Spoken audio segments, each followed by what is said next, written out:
तो 12वीं के इतिहास के कुछ महत्वपूर्ण प्रश्नों को देखते हैं। ये सब वस्तुनिष्ठ प्रश्न है जो परीक्षा के लिए बहुत उपयोगी है। तो आइए शुरू करते हैं। पहला प्रश्न यहाँ पे दिया हुआ है कि हड़प्पा सभ्यता किस युग की सभ्यता है। तो इसका उत्तर यहाँ पे हो जाएगा कांस्य युग की। दूसरा प्रश्न दिया हुआ है हड़प्पा किस नदी के किनारे स्थित है। तो हड़प्पा रावी नदी के किनारे स्थित है। सिंधु नदी के किनारे मोहनजोदड़ो था। प्रश्न संख्या 3 कह रहा है कि लोथल कहाँ स्थित है। तो लोथल जो है वो गुजरात में, गुजरात के अंदर एक बंदरगाह नगर था लोथल। 4 नंबर प्रश्न कह रहा है मोहनजोदड़ो का उत्खनन किया था। तो ये आर.डी. बनर्जी थे। आर.डी. बनर्जी मतलब राखल दास बनर्जी। और अगर हड़प्पा पूछ दे तो हद कर दिया आपने, हद। हड़प्पा और दयाराम साहनी हो जाएगा। 5 नंबर पे प्रश्न दिया हुआ है कि इंडिका के लेखक कौन है। तो इंडिका के लेखक मेगास्थनीज है। चंद्रगुप्त मौर्य के दरबार में राजदूत था। 6ठा प्रश्न है गुप्त वंश के किस शासक को भारत का नेपोलियन कहा जाता है। तो समुद्रगुप्त को बोला जाता है। ये अपने सारे युद्धों को लगभग जीत लिया था। प्रश्न संख्या 7 है प्राचीन भारत में धर्म की शुरुआत किस शासक ने की। तो अशोक ने की थी। प्रश्न संख्या 8 कह रहा है यहाँ पे कि मनु स्मृति में कितने प्रकार के विवाह का उल्लेख किया गया है।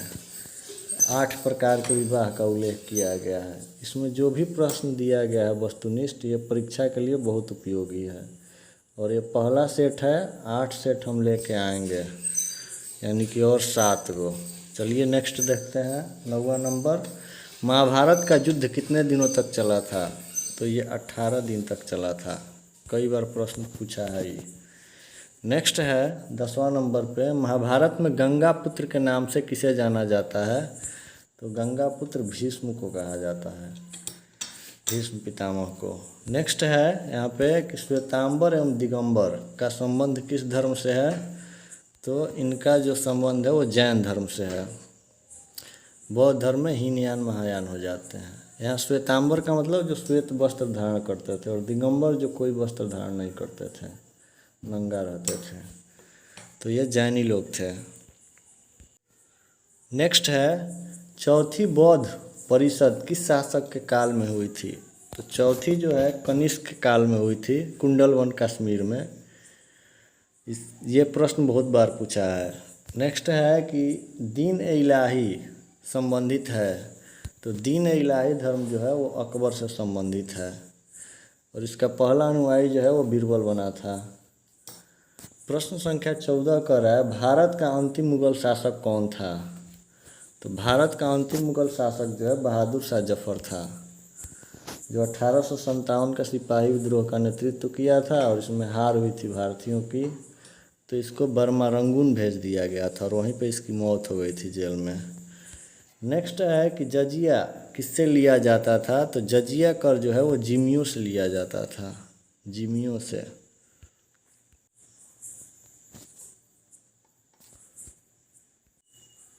सोलह नंबर प्रश्न कह रहा है किताब उल रहला में किसका यात्रा वृत्तांत मिलता है। तो इसमें इब्न बतूता का मिलता है।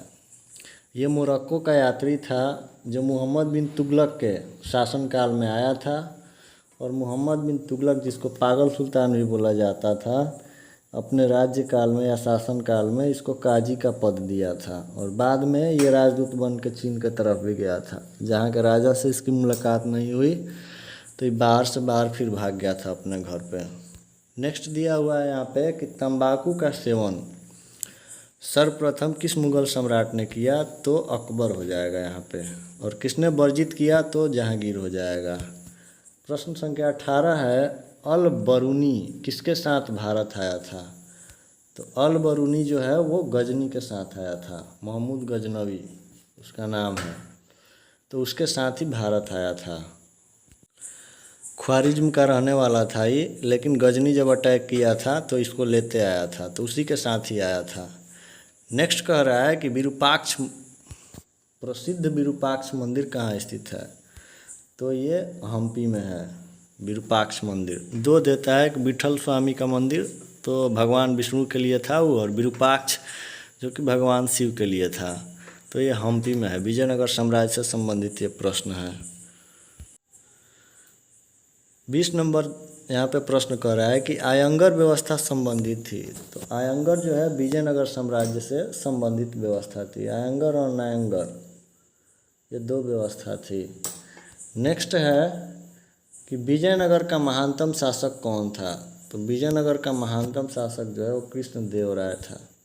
इसकी एक रचना भी आती है अमुक्त मल्याद, तेलुगु भाषा में थी, बहुत बार पूछता है। नेक्स्ट है कबीर शिष्य थे। तो कबीर जो थे वो रामानंद के शिष्य थे।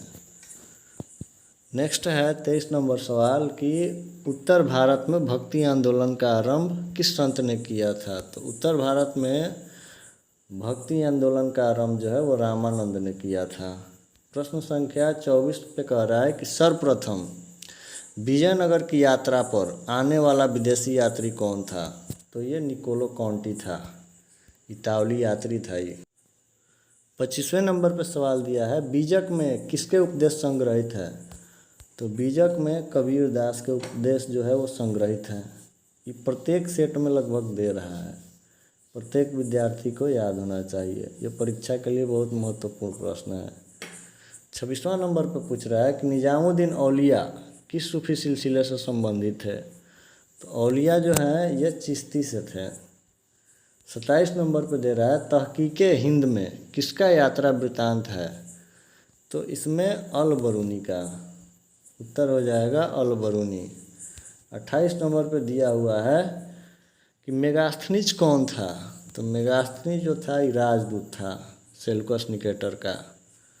नेक्स्ट है बंगाल और बिहार में अस्थाई बंदोबस्त शुरू करने का श्रेय किसे दिया जाता है? तो ये श्रेय जो है वो लॉर्ड कॉर्नवालिस को दिया जाता है अस्थाई बंदोबस्त का। प्रश्न संख्या 30 कह रहा है कि भारत आने वाले प्रथम यूरोपियन कौन थे? तो भारत में सबसे पहले पुर्तगाली आए थे। 31 नंबर प्रश्न कह रहा है यहाँ पे कि कलकत्ता में सर्वोच्च न्यायालय की स्थापना कब की गई? तो 1773 ईस्वी में की गई थी। 32वां प्रश्न है कि पुर्तगालियों ने गोवा पर कब अधिकार किया? तो इन लोगों ने 1510 में अधिकार किया। पुर्तगाली सबसे पहले आए और सबसे बाद में गए थे भारत से। प्रश्न संख्या 33 कह रहा है कि संथाल विद्रोह कब हुआ? पिछले सेट में भी लगाए थे 1855 में। 34 नंबर सवाल कर रहा है कि दामी निकोह क्या है या क्या था? तो दामी निकोह जो है ये भूभाग था। नेक्स्ट दिया हुआ है यहाँ पे प्रश्न संख्या 35 कि लखनऊ से 1857 के विद्रोह का नेतृत्व किसने किया? तो लखनऊ से बेगम हजरत महल की थी। और कभी कभी पूछता है झांसी से, तो झांसी से लक्ष्मीबाई की थी। और बताए थे पिछले वीडियो में कि जगदीशपुर आरा से जो वीर कुंवर सिंह थे तो 57 की क्रांति से दे देता है कई बार। नेक्स्ट वहीं से है कि 1857 के विद्रोह के समय भारत का गवर्नर जनरल कौन था? तो यहाँ पे इसका उत्तर हो जाएगा लॉर्ड कैनिंग। प्रश्न संख्या 37 कह रहा है कि व्यापगत के सिद्धांत का संबंध था। तो ये डलहौजी से था। इसको राज्य हड़प नीति भी बोला जाता है।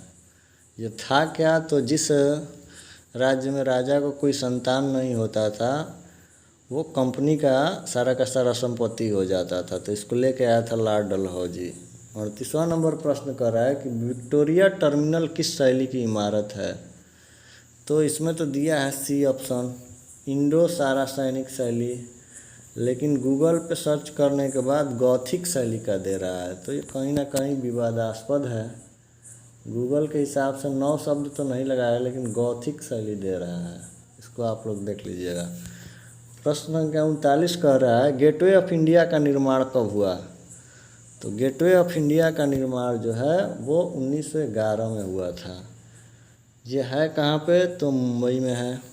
प्रश्न संख्या 40 कह रहा है कि निम्नलिखित में से कौन सा एक आंदोलन डांडी मार्च से शुरू हुआ। तो डांडी मार्च से शुरू होने वाला आंदोलन जो था वो सविनय अवज्ञा आंदोलन था। 41 नंबर प्रश्न कर रहा है कि महात्मा गांधी ने पहला किसान आंदोलन कहाँ शुरू किया। तो पहला किसान आंदोलन गांधी जी ने चंपारण से शुरू किया था। नंबर प्रश्न जो कि बहुत महत्वपूर्ण है, असहयोग आंदोलन कब प्रारंभ हुआ। तो असहयोग आंदोलन जो है 1920 में प्रारंभ हुआ था। 43 नंबर प्रश्न कर रहा है कि साइमन कमीशन भारत कब आया। तो ऑप्शन के हिसाब से हो जाएगा 1928 में। प्रश्न संख्या 44 दिया हुआ है, 1919 के अधिनियम को कहा जाता है। तो यहाँ पे मॉन्टेग्यू चेम्सफोर्ड सुधार एक्ट। प्रश्न संख्या 45 कह रहा है कि जालियांवाला बाग हत्याकांड कब हुआ था। तो ये तो मैट्रिक में भी दिया हुआ है 13 अप्रैल 1919 को, जिसमें निहत्थे लोग पे जनरल डायर ने गोली चलवा दिया था। नेक्स्ट दिया हुआ है 46 नंबर प्रश्न कि बंगाल के विभाजन की घोषणा कब हुई। तो इसकी घोषणा जो है 1905 में हुई थी और 1911 में फिर इसको वापस ले लिया गया था। प्रश्न संख्या 47 कह रहा है पाकिस्तान शब्द किसने दिया। तो पाकिस्तान शब्द को चौधरी रहमत अली ने दिया। यहाँ पे ऑप्शन बी दिया हुआ है लेकिन ये गलत हो जाएगा। सही उत्तर होगा चौधरी रहमत अली, ऑप्शन सी सही होगा। लियाकत अली पाकिस्तान का पहला प्रधानमंत्री बना था। प्रश्न संख्या 48 दिया हुआ है कि भारतीय राष्ट्रीय कांग्रेस की पहली महिला अध्यक्ष कौन थी। तो भारतीय राष्ट्रीय कांग्रेस की पहली महिला अध्यक्ष जो है वो एनी बेसेंट थी, आयरलैंड की ये महिला थी। 49 नंबर कह रहा है कि भारतीय संविधान कब लागू किया गया था। तो भारतीय संविधान जो है 26 जनवरी 1950 को लागू किया गया था। इस दिन हम गणतंत्र हो गए थे। 50वां और अंतिम प्रश्न यहाँ पे दिया हुआ है, स्वतंत्र भारत के प्रथम राष्ट्रपति कौन थे। तो स्वतंत्र भारत का प्रथम राष्ट्रपति डॉक्टर राजेंद्र प्रसाद थे। और स्वतंत्र भारत के प्रथम प्रधानमंत्री कौन थे। तो पंडित जवाहरलाल नेहरू जी थे। वीडियो देखने के लिए धन्यवाद।